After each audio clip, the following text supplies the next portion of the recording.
1편. 영어를 잘하려거든 사고방식부터 바꿔라. 6세기 인도의 시인 바르트리아리 파르트라리는 언어가 사고를 지배한다고 주장해왔으며, 이후 에드워프 사피어는 현실 세계는 상당한 정도로 그 집단의 언어 습관 기반 위에 형성이 된다고 했고, 사피어의 제자인 벤자민 리워프는 언어가 사고를 지배하고 사고가 언어를 지배한다라고도 했습니다. 즉, 이러한 이야기들은 곧 언어가 사고의 방법과 방식에 큰 영향을 미친다는 것을 의미합니다. 즉, 우리는 동양인으로서 동양적 사고방식을 가지며 동양의 언어로 표현하는 것이며, 서양인은 서양인으로서 서양적 사고방식을 가지며 서양의 언어로 표현하는 것입니다. 그러므로 우리가 영어를 잘하려면 서양적 사고방식이 무엇인지, 동양적 사고방식과 어떠한 차이점이 있는지 알아야 합니다. 그래야 어떠한 표현 방식을 쓰는 것이 올바른지 이해하고 쉽게 표현할 수 있기 때문입니다. 또한 역사의 차이, 문화의 차이가 언어의 형태로 굳어져 각기 삶을 표현하는 방식 자체에도, 그리고 문학적 차이에도 그 원인이 뚜렷이 반영되는 것을 흔히 볼 수 있게 됩니다. 궁극적으로 이러한 사고방식의 차이가 무엇인지 먼저 이해해야 영어적 표현에 보다 쉽고 빠르게 적응할 수 있을 것입니다. 사피아 워프의 가설 사피어-워프 히포테시스에 따르면, 한 사람이 세상을 이해하는 방법과 행동이 그 사람이 쓰는 언어의 문법적 체계와 관련이 있다는 언어학적 가설이 있습니다. 영어를 잘하려거든 사고방식부터 바꿔 서양식으로 생각하고 행동해야 영어적 표현에 익숙해질 수 있습니다. 그러므로 이제 동서양의 사고방식의 차이가 무엇인지 몇 가지 예시를 통해 알아봅시다. 1. 성 또는 이름의 기원. 주체란 개인, 사람 또는 관찰자를 의미합니다. 서양의 경우 말이나 문장의 주체는 나 자신이거나 관찰자로서의 상대방, 즉 객체인 경향이 있습니다. 서양의 이름이나 성의 경우 일반 평민은 객체로서 관찰 대상으로 그 대상의 직업군의 명칭에서 비롯되는 경향이 있습니다. 대장장이 스미스, 집마차꾼 카터, 어부 피셔, 벽돌공 메이슨, 짐꾼 포터 등이 그 예입니다. 일반 평민이 아닌 귀족이나 왕족인 경우 그 신분의 영향으로 그들이 사는 마을, 지역, 성카세를 기원으로 합니다. 요새 지역 버튼, 덤블 지역 부시, 황야나 습지 모어, 과수원 페리, 윈저성 윈서 등이 그것입니다. 한국인의 이름의 기원은 어떠한가요? 활을 잘 쏜다 하여 부여어로 주몽, 섬에서 태어났다 하여 사마, 밝은 아이라는 뜻의 혁거세, 거친 남자라는 의미의 거칠부 등이 있습니다. 일본의 성씨의 경우 분지인 미야코의 천도를 기념하여 분지를 의미하는 타이라, 아스카 시대의 궁녀가 귤나무 가지가 장식된 술잔을 하사받은 것에 유래한 타치바나 등입니다. 개개인의 개체성을 중시하는 서양과 공동체와의 관계성을 중시하는 동양의 정서적 특징으로 이렇듯 이름이나 성에서도 동양과 차이가 나타납니다. 2. 성씨와 이름의 표기. 동서양은 성씨와 이름의 표기에도 차이를 보입니다. 우리말에서는 관계성을 중요시하기 때문에 나의 배경에 해당하는 가족 공동체, 즉 family name, 성씨를 먼저 씁니다. 홍길동 이렇게 말이죠. 영어식 표기에서는 개인, 즉 나 자신이 중요하기 때문에 나 자신, 즉 주체인 이름을 먼저 씁니다. 길동홍 이런 식으로 본인 이름을 먼저 쓰고 family name, 성씨를 나중에 표기합니다.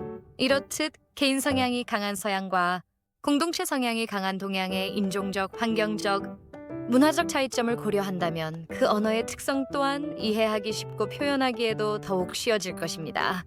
3. 말의 어순 차이. 말이나 글의 구성, 성분의 순서 차이. 말이나 글의 구성 성분, 즉 주어, 동사, 목적어 등의 배열 순서에 있어서 서양의 경우는 주체나 객체의 행위를 우선시합니다. 서양이나 동양이나 주어가 가장 먼저 나오지만 그 다음 순서로 서양에서는 주체나 객체의 행위를 나타내는 동사 verbs가 먼저 나오지만 동양에서는 배경이나 목적을 중요시하기 때문에 목적어 object가 나옵니다. I am a student에서처럼 내가 학생인 상태, I go to the movies, 내가 영화 보러 가는 행위처럼 내가 가는 행위가 중요하기 때문에 주어 다음 동사가 먼저 나옵니다. I am eating pizza, 내가 먹고 있는 행위. She is sleeping, 그녀가 자고 있는 상태. He loves Mary, 그가 사랑하고 있는 상태가 중요한 것입니다. 내가 학생이거나 내가 가는 곳이 영화관이거나 그가 사랑하는 사람이 메리인 것은 그 나중 문제인 것입니다. 한글에서는 주어 다음으로 말이나 글의 배경, 목적을 중요하게 여겨서 목적어가 먼저 나옵니다.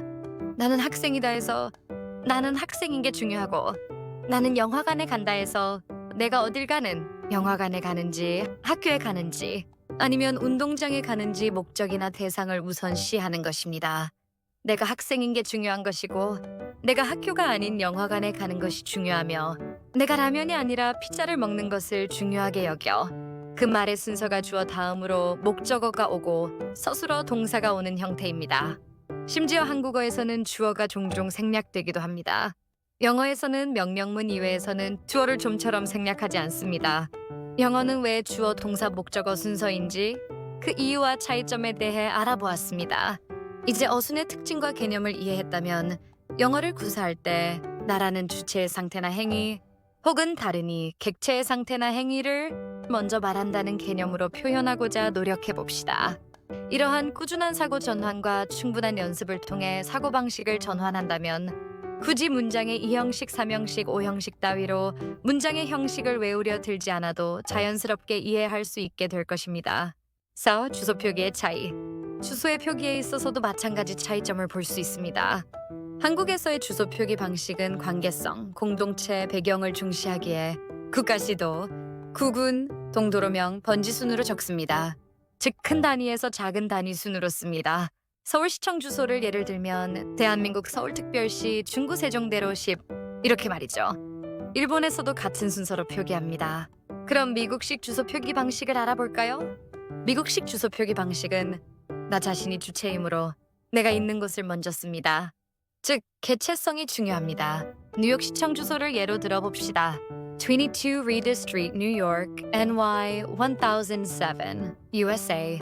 이렇게 나의 번지수, 동도로명, 시군도, 국가순으로 작은 단위에서 큰 단위 순서로 적습니다. 유럽에서도 마찬가지 순서입니다. 다시 말해 관계성이 중요한 동양에서는 큰 단위, 먼저 객체성이 중요한 서양에서는 작은 단위 먼저 쓴다 라고 생각하면 쉬울 것입니다. 날짜 표기의 차이.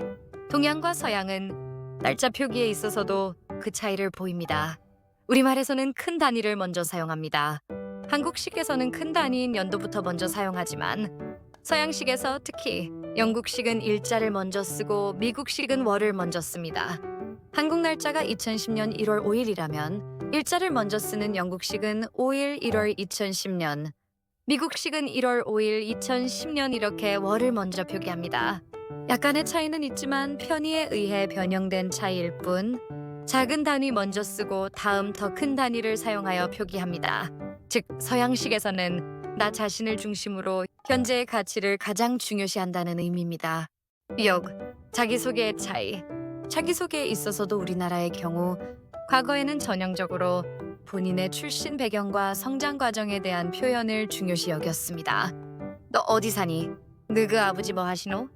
이런 식의 출신 배경을 묻는 질문들도 흔했습니다. 정작 중요한 본인의 장점과 능력에 대한 소개는 결말에 표현하거나 흐지부지 되는 방식이었죠.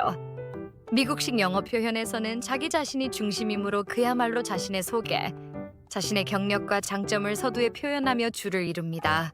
이제 서서히 한국에서도 출신 배경보다는 본인의 경력과 관심 분야, 자기 개발에 대한 노력 등 자신의 장점을 부각시키는 미국식 자기소개 방식으로 변화하는 추세입니다.